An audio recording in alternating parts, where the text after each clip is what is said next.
Eto na naman kami, Tagaytay Isirin. Ayan o, bungangan ng Tagay. So huwag ka na sumabay sa mayon. Nasabog na yung mayong yan. So okay lang na makulimlim. So ayan guys.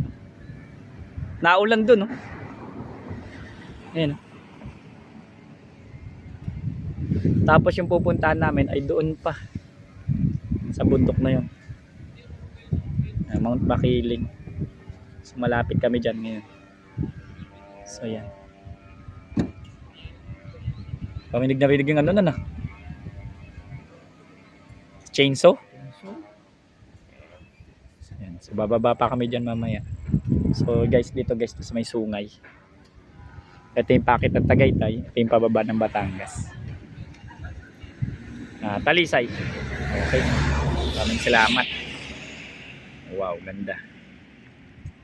So dami pang client.